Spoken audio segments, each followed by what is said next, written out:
Okay, I'm bringing myself to the point where I'm trying to revive some old characters. This costume was used by Andrew Trey Carstairs III, and Trey Carstairs was a paper delivery man. He had a big problem with alcohol because he had no hope, and he basically drowned his sorrows in alcohol. But the actor that plays Trey Carstairs is not available. So I dressed up as Trey Carstairs to give you sort of the rundown of what's going to happen if we do bring back Trey Carstairs. Well, the paper that he was delivering has folded, and he was trying to get off the booze, but he had a relapse. And the last little bit of money he had, he checked into a Skid Row hotel, and he's been hitting the local bars in the neighborhood of the Skid Row hotel. Um, Apparently, he's been able to access some more money from relatives, and well, I think he's out of control. What does it mean? Well, as long as he's drunk, he's not too concerned about the situation, which is dire. And as far as finding another job, well, if that's all that can be offered is a minimum wage job delivering newspapers, it wasn't good enough for him before, so it's not going to be good enough for him after. What else can he do? Well, I don't think anyone's going to buy into that Asian candidate for the Democrats in the United States. He wants to be president, whatever his name is, Yang or some John Yang or something. He wants to give people 1,000 a month. 1,000 a month. It might pay your rent and just your rent in some cities.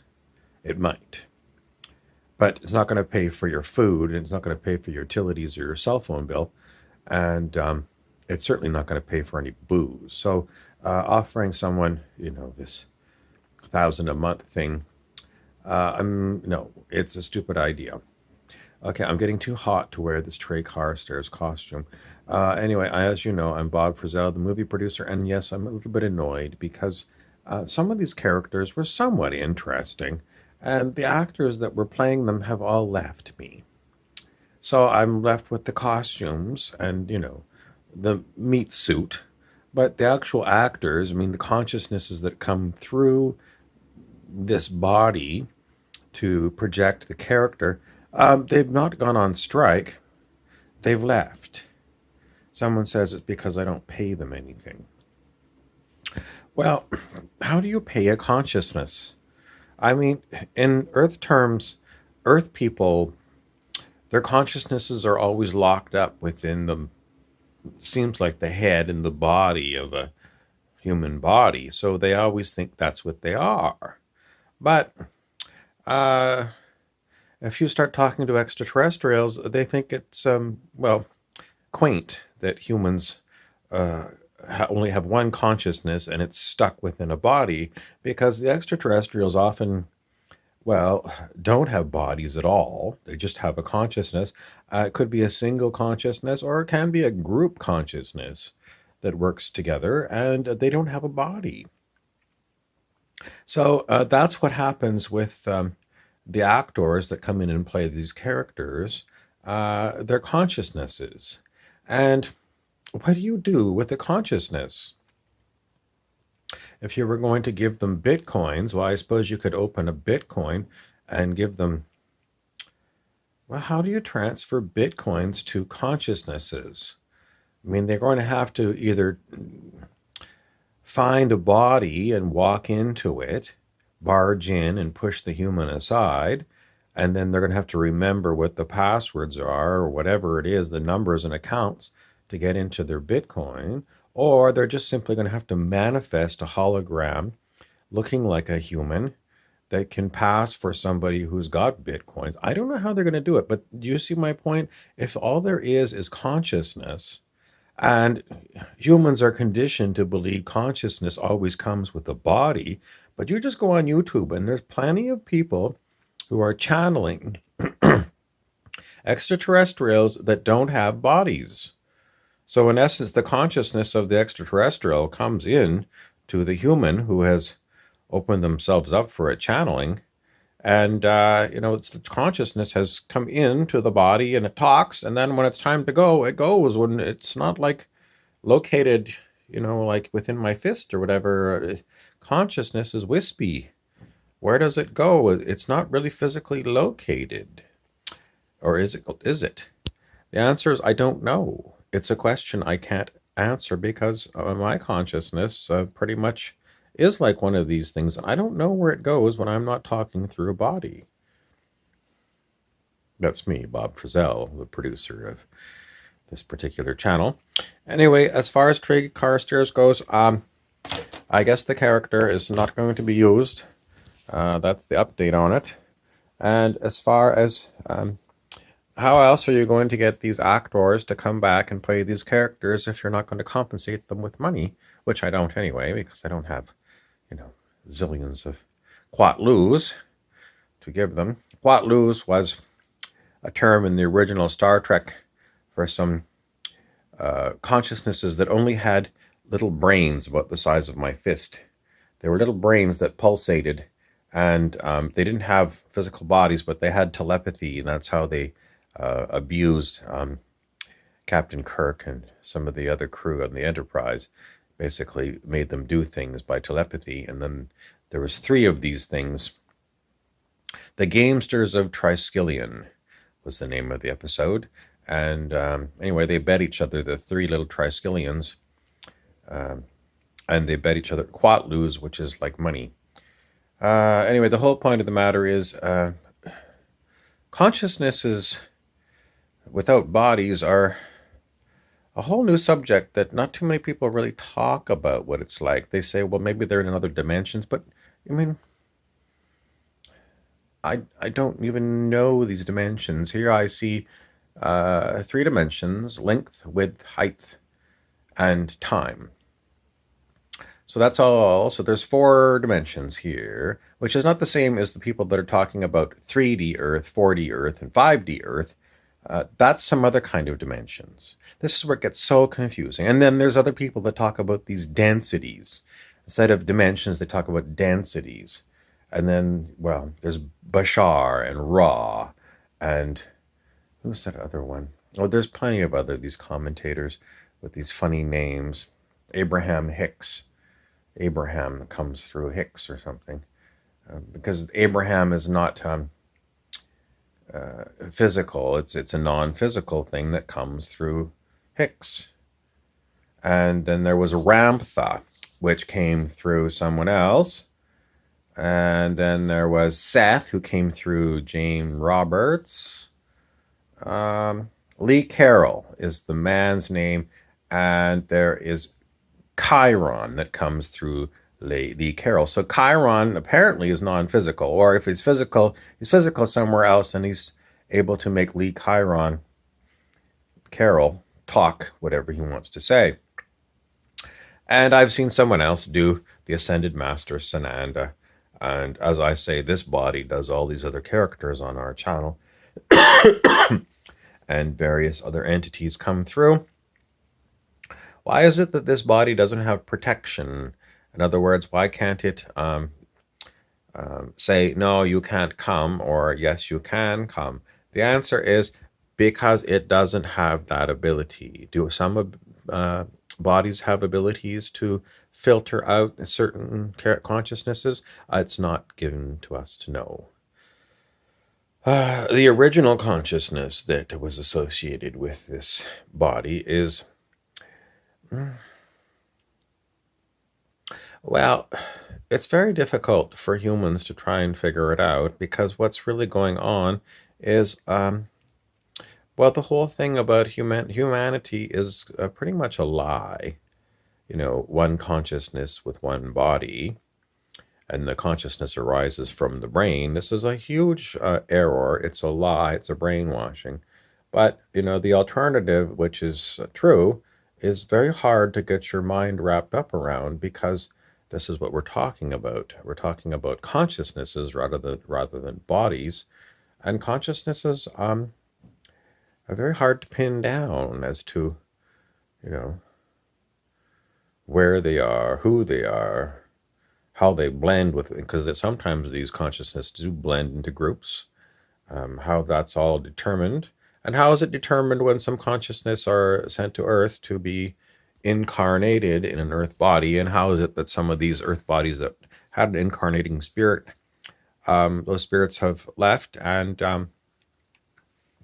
the basic personality of the body is still here, but there's different voices that come through and talk for the body. What is the purpose of the body? Well, I think the purpose for the body primarily is to communicate with other spirits who are incarnated in the body. Is it here to enjoy physicality? I think this place was originally meant for a place where consciousnesses could come and be associated with the body and do physical things. It was supposed to be a fun place, a fun planet, and you could come here and be associated with the body and do physical things for fun. But it got hijacked and it became a place where consciousnesses got entrapped in body consciousness, and then they started thinking that they were the body, but they're not. But that's what people basically think, and that's what they're taught in schools. And it's become a place where consciousnesses have been incarcerated. In other words, they don't get to have any fun things to do in their physicality. They're slaves to corporations and the people who run corporations, which are, I suppose, consciousnesses. And the whole point of it is it's not fun here for most humans. Most humans, they have little bits of fun here and there, but they do an awful lot of what they call work, which isn't fun. And they spend an awful lot of money on things. Today I was looking at cars, used cars, in my local. This is the buy and sell. And after looking through the buy and sell for the ridiculous prices of used vehicles, for example, well, you might not think this is expensive, but $28,000 for a 2015 Ford F-150 XLT, $28,000 plus a large tax on top of that, sales tax. Well, as Kurt Russell said in the TV show, or the movie, it was a movie, Used Cars, that's too fucking high. Mostly because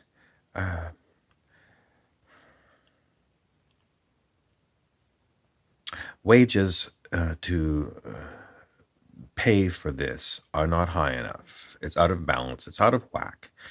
And people like Trey Carstairs, who are working for minimum wage, could never afford a $28,000 pickup truck, new or used.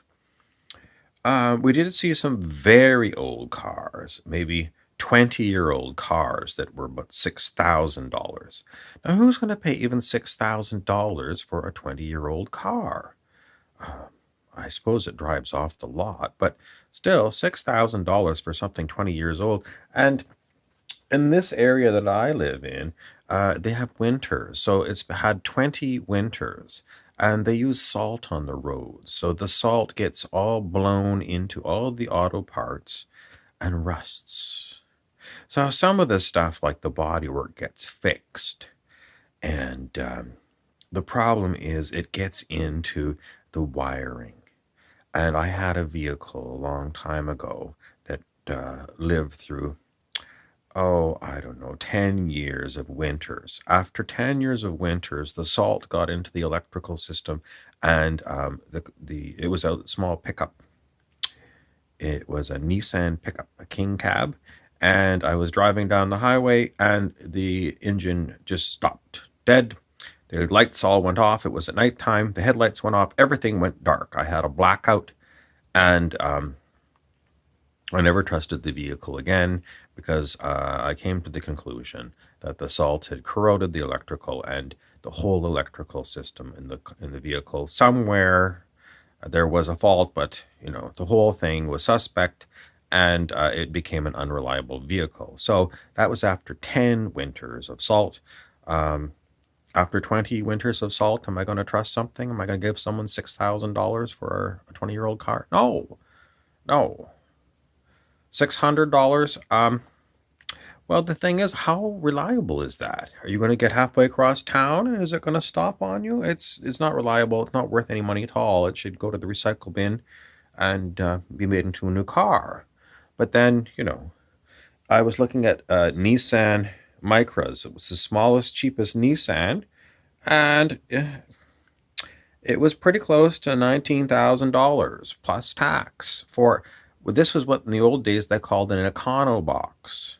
I'm sorry, $19,000 plus tax is not economy, especially if you're like Trey Carstairs and you're on a minimum wage. So the car market has become predatory in that the corporations are charging way too much for them. It doesn't cost them that much to make these cars.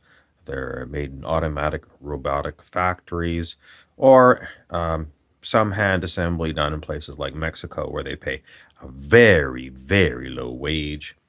So, I mean, to put these cars together,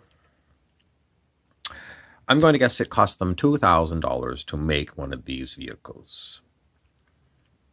That's what I guess it's costing them, $2,000. And so, I mean, even for the little Micra, they're making $17,000 profit on it. And the employees are not being paid enough to afford these things in Mexico, and in minimum wage in other Western countries, we're not paid enough to get even the cheapest car. So don't worry about, climate change due to man-made factors, because what's happening is our ability to purchase fossil fuels and the associated cars and trucks that run on them is rapidly being demolished. The young people who aren't being paid and aren't getting pensions, they're not going to be lifelong customers. They're going to be taking the bus. So the whole car industry is going to collapse because there's too many of them making the same car all over the world, and the market is shrinking.